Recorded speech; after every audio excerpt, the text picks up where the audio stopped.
It's been a little while since I've talked about Ukraine, and I'd like to do more updates on it, but honestly, at this point, I don't know what there really is to say about it. We had the fall of Azovstal, which I considered talking about in its own video last week, the day after it happened. Or was it the week before? I can't even remember at this point. But it was such a foregone conclusion for so long that Azovstal was going to fall, I didn't really feel the need to talk about it, because in my mind, Azovstal was lost a long time ago. It was all over but the crying. And, last week we got the crying. So what good is there talking about that? And honestly, you could apply that same principle to the entire war at this point. Things are not, you can say, you can want to, make your argument all you want. Oh, well, things aren't going as well for Russia as, they could have in my hypothetical imagination. Russia did not take over the whole country in 72 hours. Now, I think that's a pretty unreasonable prediction to make, to think that Russia would take over, a country as massive as Ukraine in 72 hours. But apparently the United States government made that prediction, and since the Russians did not achieve that, we're told that they have failed. But at the end of the day, if the Russians still take over the country and it just doesn't happen in 72 hours, if in fact, it didn't happen in 72 hours, it didn't happen in 72 days, but it's going to happen in a matter of months. Or what am I saying? I mean, it might not even be months. It could be 2 weeks from now. I don't know. But like the fall of Azovstal, the fall of the rest of Ukraine is a foregone conclusion, so long as the Ruskies are actually trying to conquer it. Now, as they get further west into Ukraine, I've talked about, hey, is there the possibility that, it would be too hard for Russia to hold it because, the population there would be too hostile to them, for them to effectively govern it. If Russia marched into Lviv or something like that, or what is it they call it? I always get it confused. Lviv is the Ukrainian name. Lemberg, I always remember, is the German name because it's different. Lvov, I believe, is the Russian name, but I think also the Polish name, because they look like they're pronounced the same. They're spelled slightly differently. But anyway, using that as an example, that's in the far west of Ukraine. If the Ruskies marched in there, could they march in? Yes. Could they conquer it? Yes. Could they effectively govern it? Probably not that well. When you have a population that is not that compliant with you, that really doesn't, like you that much, it doesn't make it impossible. It just makes it difficult. But I don't think the Ruskies are going to push that far. I think the Ruskies are going to grab as much as they want, which is very clearly the whole southern coast along the Sea of Azov, which they've already taken, and now, the rest of the Black Sea coast.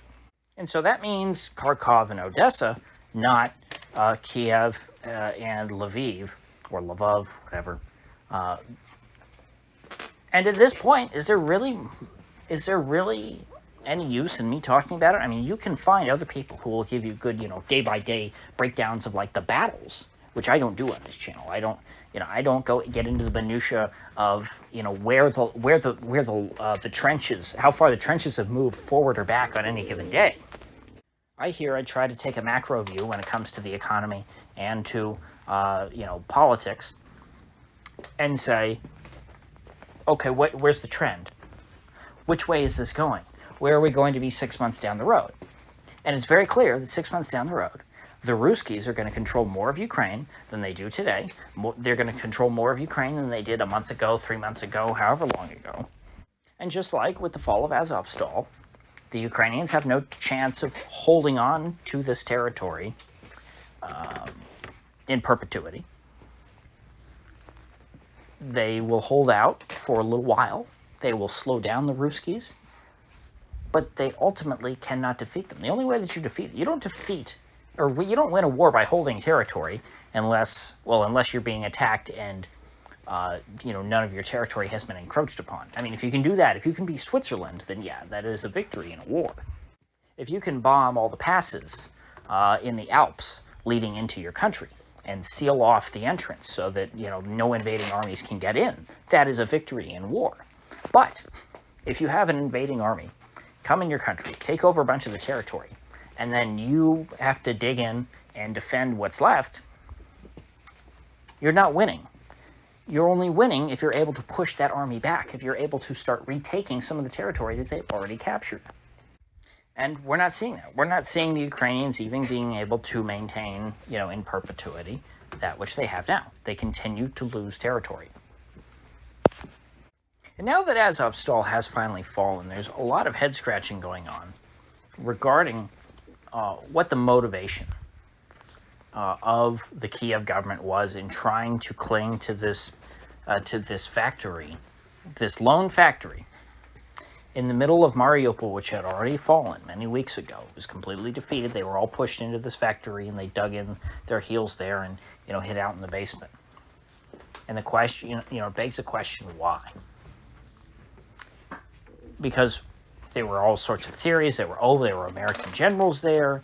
There was a secret chemical weapons program in the basement that they didn't want the Russians to find, or the French Foreign Legion was there, and all of these rumors about, well, why is it that that they're clinging onto Azovstal for dear life, and they're willing to let all of these men perish potentially, let them starve to death, and there were civilians there too, and there were these helicopter flights, these desperate missions by the Ukrainian military to try and fly into Azovstal and get somebody or something out.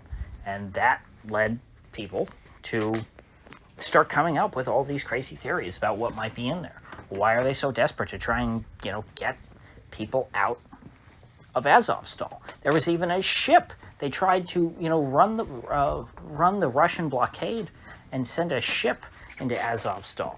I guess to, land up, in the port there, and to have a bunch of people run on board, and then somehow they escape and get past the Russian blockade again. I don't want to push this out there because I don't know this for a fact, but the only reasonable theory that I've heard advanced is that it was for morale, for the rest of the troops and the rest of the country, that these guys in Azovstal were held up as symbols of perseverance, and how, oh, look, never give up even when things look terrible. And the rest of the military folks in other parts of the country, when they're in a tough battle, they can say, gee, my situation's tough, but I'm better off than those guys in Azovstal, and they're still fighting, so who would I be to surrender in this situation? They were symbols of this never surrender attitude, a fight to the death, never give an inch. And now that they're gone, now that they've had to surrender, of course, if you watch the Western media, you were told that these folks were evacuated, which implies that they did not surrender to the Ruskies, and rather they were rescued and evacuated by Ukrainians. No, in reality, the folks in Azovstal surrendered because that was the sensible thing to do. They couldn't hold out any longer, and they have been captured. And so now that they've done that, that example of, well, gee, even the folks in Azovstal didn't surrender, no longer applies. And perhaps more Ukrainians will start to, in the military, will start to think, gee, maybe I should surrender too. When I am in a tough spot that I can't get out of, when it seems like my choice at this point is to either die or surrender, maybe I should choose surrender. And that doesn't make them wrong. That's the logical thing to do. If you have no chance of winning in your particular battle or wherever where you're situated, it makes sense to surrender and be at their mercy, because you can either choose to, live at the mercy of the Russians, or just, run headlong at them, and they'll shoot you. Or more accurately, they will surround you and you will starve. So with Azovstal out of the way, there is a risk that we will see more of that in the future. We will see more Ukrainians start to surrender in mass.